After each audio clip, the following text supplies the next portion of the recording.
அனைவருக்கும் மினூஸ் கிச்சனின் அன்பான வணக்கங்கள். இன்றைக்கி நம்ம கிச்சனில் என்ன பார்க்க போகிறோம் அப்படின்னு பார்த்திங்கன்னா, இன்றைக்கி நம்ம வந்து வரகரிசி வச்சு ஒரு கொழுக்கட்டை தான் பண்ண போகிறோம். இது ஈவினிங் ஸ்நாக்ஸு இல்லை நைட்டுக்கு கூட ஒரு 4 கொழுக்கட்டை சாப்பிட்டு படுத்துக்கலாம்.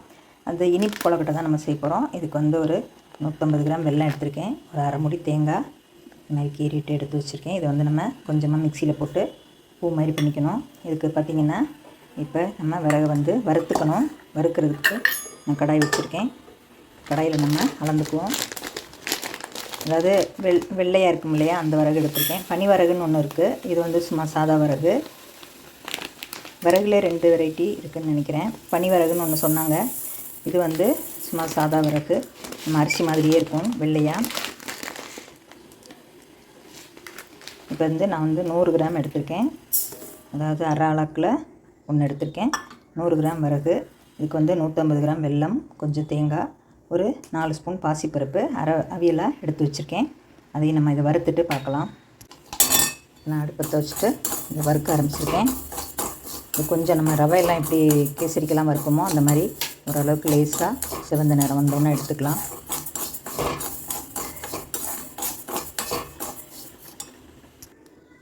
இதை நம்மளோட விறகு வந்து நல்லா பொரிஞ்ச மாதிரி வந்துடுச்சு பாருங்கள்.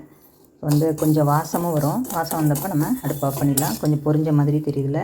இப்போ நம்ம அடுப்பு ஆஃப் பண்ணிவிட்டு இதை வந்து கொஞ்சம் ஆற விட்டுட்டு மிக்சியில் நம்ம 1-2 ரவை பதத்துக்கு பிடிச்சி எடுத்துக்கலாம். எங்கள் ஃப்ரெண்ட்ஸ், நான் எடுத்து வச்சுருக்க வெள்ளத்தை நம்ம லேசாக உருக வச்சுக்கிறேன்.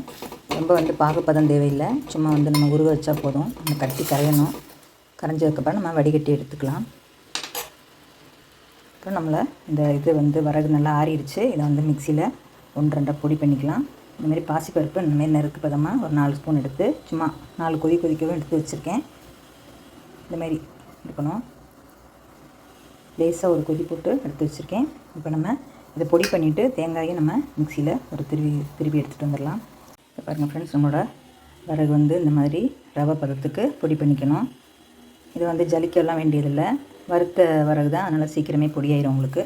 இப்போ நம்மளோட வெள்ளைப்பாகும் நம்ம வடிகட்டி எடுத்து வச்சு இந்த மாதிரி பருப்பு இதை வச்சு எடுத்துட்டோம். நம்ம இப்போ வந்து நம்ம கடாயில் அடுப்பத்தை வச்சுட்டு கடாய் வச்சுருக்கேன். அதில் பார்த்திங்கன்னா 1 ஸ்பூன் நெய் சேர்த்துக்குவோம்.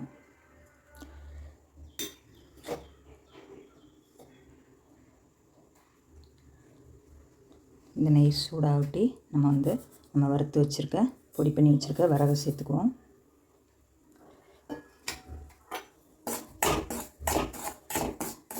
சேர்த்துட்டு நெய்யில் நல்லா கலரி விட்டுருவோம்.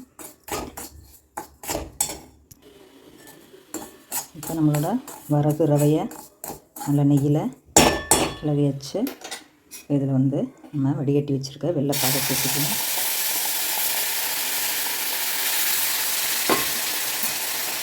அது கூட ஒரு பிஞ்ச் உப்பு சேர்த்துக்குவோம்.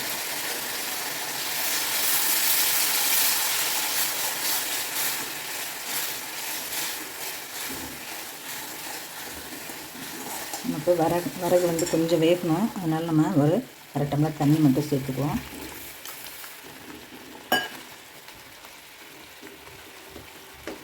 இது கொஞ்சம் ஏலக்காய் பொடி. இப்போ நம்மளோட வேக வச்சுருக்க பருப்பு தீ மிதமாகவே இருக்கட்டும். வந்து இது நல்லா சேர்ந்து கொஞ்சம் கொதித்து வற்றி வரட்டும். இப்போ நம்மளோட வரகு வந்து நல்லா பாருங்கள் 3/4 பதம் வெந்துருச்சு. இப்போ வந்து நம்ம தேங்காய் பூ சேர்த்துக்கலாம். தேங்காய் அந்த மாதிரி ஒன்றும் பாதியமாக க்ரஷ் பண்ணிங்கன்னா சூப்பராக இருக்கும் வாழ்க்கை கடி விட. இல்லை உங்களுக்கு சின்ன சின்ன துண்டாக நறுக்கி வேணாலும் சேர்த்துக்கலாம். இப்போ கிளறிட்டு நல்லா ஆறுனதுக்கப்புறம் நம்ம வந்து நமக்கு என்ன சைஸ் விருப்பமோ, பிடி கொழுக்கட்டையோ இல்லை உருண்டை கொழுக்கட்டையோ எப்படி வேணாலும் செஞ்சுக்கலாம். கொஞ்சம் நெய் மட்டும் 1 ஸ்பூன் சேர்த்துக்கலாம். இப்போ நம்மளோட மாவு வந்து நல்லா கெட்டி ஆகிடுச்சு பாருங்கள். இந்த மாதிரி வந்துடுச்சு. இதை வந்து நம்ம இப்போ பிடிச்சி வச்சுக்கலாம். இப்போ ரொம்ப ட்ரையாக இருக்கிறதுனால கொஞ்சம் 1 ஸ்பூன் நெய் சேர்த்துக்கிறேன்.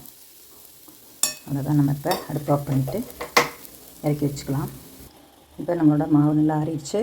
பார்த்திங்கன்னா நான் இட்லி பாத்திரத்தில் தண்ணி ஊற்றி வச்சுருக்கேன். இப்போ இந்த தட்டிலையும் நம்ம நெய் தடவி வச்சாச்சு. இப்போ நம்ம வந்து உருட்டி வச்சுருக்க இந்த வரகு மோதகம் அப்படின்னு கூட சொல்லலாம், கொழுக்கட்டை சூப்பராக நல்ல மணக்க சூப்பராக இருக்கும். வாசம் சாப்பிடவும் ரொம்ப டேஸ்ட்டாக இருக்கும். சிறுதானியம் வச்சா சிறுதானிய வரகரிசி இனிப்பு கொழுக்கட்டை. அது வெந்ததுக்கப்புறம் கூட நம்ம அடுத்த பேட்ச்சு பிடிச்சி வச்சுக்கலாம். இன்னொரு பேட்சுக்கு இருக்குது, மேலே மேலே வச்சா ஒட்டிக்கும். இப்போ நம்ம மூடி போட்டு மூடி வச்சுட்டு ஒரு 5 நிமிஷம் கழித்து பார்க்கலாம். இப்போ நம்மளோட கடாயில் ஒட்டாமல் நல்லா வந்துடுச்சு. பாருங்கள், அடுத்த ஒரு பேட்ச் இந்த மாதிரி பிடிச்சி வச்சுருக்கேன். முதல்ல உருண்டையாக வச்சுருந்தேன், இப்போ வந்து பிடி கொழுக்கட்டையை இப்படி பிடிச்சி வச்சுருக்கேன். அது வெந்தோடனே நம்ம எடுத்துகிட்டு இந்த அடுத்த பேட்சை வச்சுக்கலாம். சூப்பராக ரொம்ப டேஸ்ட்டாக இருக்கும். ஈவினிங்கில் கூட சாப்பிட்லாம், இல்லை மார்னிங்கில் கூட ஒரு 4 கொழுக்கட்டை சாப்பிட்டு ஒரு டம்ளர் டீ குடிச்சிங்கன்னா இட்லி தோசை இல்லாமல் ஈஸியாக இந்த மாதிரி செஞ்சுக்கலாம். சிறுதானியம் ரொம்ப நல்லது உடம்புக்கு.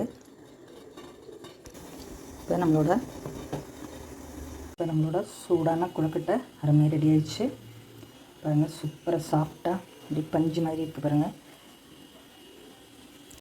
நம்மளோட கொழுக்கட்டை பாருங்கள் சூப்பராக அருமையாக நல்லா சாஃப்டாக அப்படியே மெத்துன்னு பாருங்கள், சூடாக நல்லா வெந்துருச்சு. பாருங்கள்,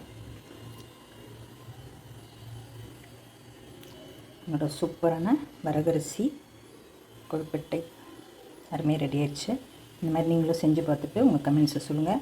இந்த வீடியோ பிடிச்சிருந்தா லைக் பண்ணி ஷேர் பண்ணி கமெண்ட்ஸ் பண்ணுங்கள், சப்ஸ்கிரைப் பண்ணுங்கள் ஃப்ரெண்ட்ஸ். இந்த அளவுக்கு நமக்கு காலையில் 2 கொழுக்கட்டை சாப்பிட்டு ஒரு 2 பழம் சாப்பிட்டோம்னா காலையில் நமக்கு டிஃபன் நிறைவாயிடும். தேவையில்லாமல் தோசை இட்லி அது சாப்பிடாமல் ஒரு நாளைக்கு இந்த மாதிரி சாப்பிட்டு பாருங்கள். அப்போது ரொம்ப அருமையாக இருக்கும். நீங்களும் இந்த மாதிரி செஞ்சு பார்த்துட்டு உங்கள் கமெண்ட்ஸை சொல்லுங்கள். நமக்கு விருப்பமான வடிவத்தில் நம்ம பிடிச்சி வச்சுக்கலாம். அந்த பருப்பு பாருங்கள் அரைப்பதமாக இருக்கிறதுனால தான் அப்படியே நிற்கிது. ரொம்ப குழையக்கூடாது, குழையாமல் அந்த மாதிரி நமக்கு பண்ணிக்கணும். ஓகே ஃப்ரெண்ட்ஸ், இந்த வீடியோ பிடிச்சிருந்தால் லைக் பண்ணி ஷேர் பண்ணி கமெண்ட்ஸ் பண்ணுங்கள், சப்ஸ்கிரைப் பண்ணுங்கள் ஃப்ரெண்ட்ஸ். அனைவருக்கும் நன்றி.